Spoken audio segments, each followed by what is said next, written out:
United States Highway 12. Yeah. Alright. Today, we are going to take a look at US 12 of the portion between Detroit and Chicago. This time we're going to be going the other way, westbound. I did a video on eastbound earlier this year, and now I'm making another video heading in the other direction. And this video has also released at the exact same time that Todd just released his version of Eastbound, so go ahead and check that out once you're done. Alright, let's have a look at the map. As was before, we see that US 12 is marking this portion between Detroit and Chicago, and we're going to be heading in the westbound direction this time. You're watching the Xavier 456. I post new highway content every week, but this episode is actually off schedule. We're on a Thursday and not a Wednesday. If you like this kind of content, go ahead and hit that like button, and if you really like it, go ahead and smash that subscribe button and turn on those notifications. Alright, I must remind you that you can request your exits or intersections, and I'm gonna actually direct you to request the exit for the next NC.Provincial11 video back in the comments section of my previous NC.Provincial11 video. Alright, let's start and talk about Westbound US 12 from Detroit to Chicago for this video. Alright, so here's where we left off back in February, and we can see that we are starting right in the heart of downtown Detroit, and we're actually facing away from Campus Martius Park this time. Instead, we're facing to the west. And now we're gonna move up a bit, and we can see the Detroit People Mover, and it is actually shutting down this fall due to track maintenance, which is a shame, I know. And later on, after we've passed Corktown, we can see the Michigan Central Station, which has recently just opened back up for office and retail space, which is awesome. Here's the first time that we're meeting with I-94, but certainly not the last, and we can see west is signed for Chicago, as it definitely should be. And now we enter Dearborn, and this, as I mentioned in the last video, is the eastern downtown of Dearborn. As I've said, Dearborn has two different downtowns, an east downtown and a west downtown. Here we meet with M39, the Southfield Freeway, and of course, MDOT is only giving it the Kentucky treatment of Southfield Freeway, which as a Michigander, I don't really like that much. So I'm gonna do a little bit of magic to give this road some actual control cities, and I'm gonna give them some suburbs. So I'm gonna say southbound, we're going to sign Allen Park, and northbound, we're going to sign Southfield.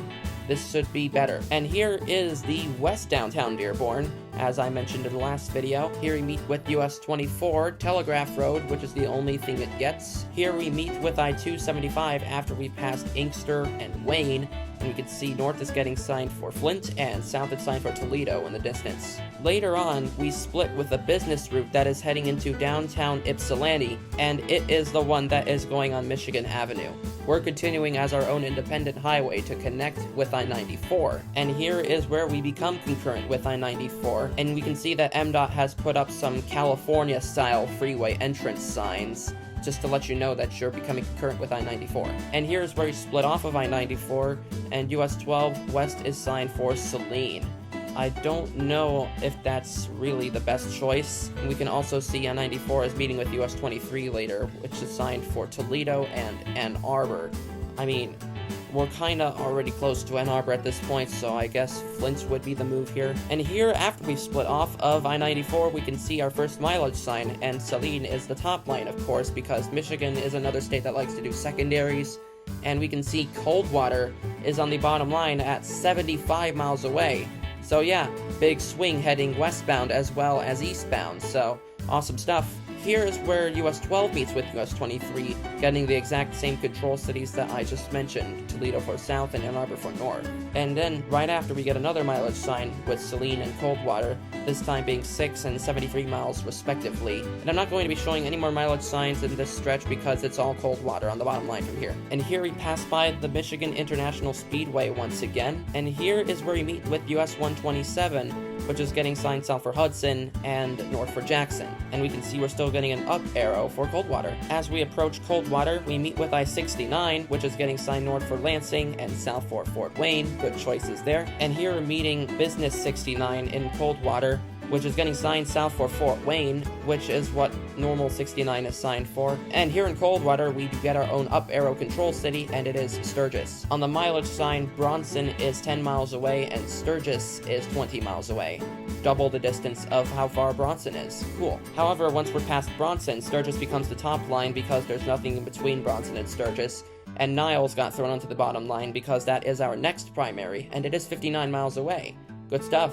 Here we are in Sturgis, and we're meeting M66, which is getting signed north for Battle Creek, and on the up arrow we can see Niles and LaGrange. Niles is for US 12, and LaGrange, Indiana is for M66, which will become another route in Indiana. And here is our next mileage sign with White Pigeon on the top line, since that's where we meet US 131, and Niles is on the bottom line at 45 miles away. Here in White Pigeon, we are meeting US 131, as I had just mentioned, and it is getting signed south for Middlebury, Indiana, and north for Kalamazoo. And we are still getting our up arrow for Niles. Once we get close to Niles, we then join up with M60, and we are getting signed for Niles and New Buffalo. New Buffalo is our next primary on US 12, and we can also see M60 assigned east for Three Rivers. Good choices. Here's where we meet with US 31, and it is getting signed north for Holland and south for South Bend. And here is our next mileage sign, and we can see Galion is on our top line at 10 miles, and New Buffalo is 19 miles away. I guess that's okay, but you could argue Michigan's being provincial here, but New Buffalo is kind of major. Here we meet with I-94 for the last time in Michigan, and we can see East Detroit, West Chicago, simply. And here we are in New Buffalo. Just wanted to show this town again. Right after New Buffalo, we now have a one-liner mileage sign, with Michigan City being the only thing on it, at 10 miles away. Because I-94 is still the faster way to get to Chicago from here, so I can see why Michigan City is the only thing on here. And now we enter Indiana. There is more to discover in Indiana. But why is there still a Lincoln's Boyhood Home sign? Why are they still promoting this? Anyways, we now enter Michigan City, and we can see the downtown area here. As we pass by Indiana Dunes National and State Parks, we meet with Indiana State Road 49, which is getting signed south for Valparaiso. And now US 12 is getting an up arrow for Gary. Yeah, we're going straight through Gary, so I guess that's alright. Why, hello there, US 20. We're becoming concurrent with it right now. Here's where we meet the toll road, I-90, and we just get this I-90 shield in no control cities whatsoever. And here we are in Gary, and we can see the South Shoreline station up there, and we can also see an entrance to the toll road, which is getting signed west for Chicago and east for Ohio. I don't know why they didn't put Toledo on there. And here is where we become concurrent with Indiana 912, which is just getting a Kentucky treatment of Klein Avenue. I guess a Kentucky treatment would work for this road, but where is US 12 on Indiana 9012 North? That is not helpful. But here is where we split off of Klein Avenue, and we are just signed 12 West Airport Road. Why another Kentucky treatment? If you're gonna sign something, it should be like either East Chicago or just Chicago. And here we are in the city of East Chicago, and we can see we just need to turn right to continue on US 20 and US 12.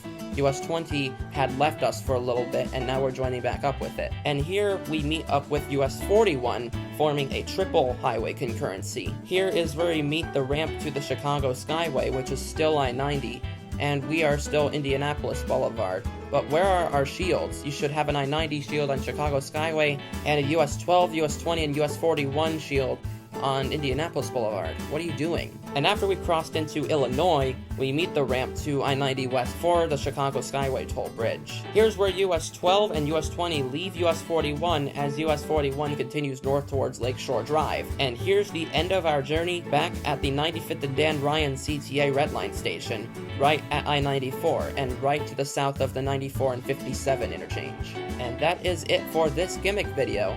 Thank you for watching, and I suggest that you check out Todd's version of Eastbound, US 12 from Chicago to Detroit, as it had just posted the same time as this video. Thank you for watching, and I'll see you in the next episode of NC.Provincial Lovin'. May peace be with you.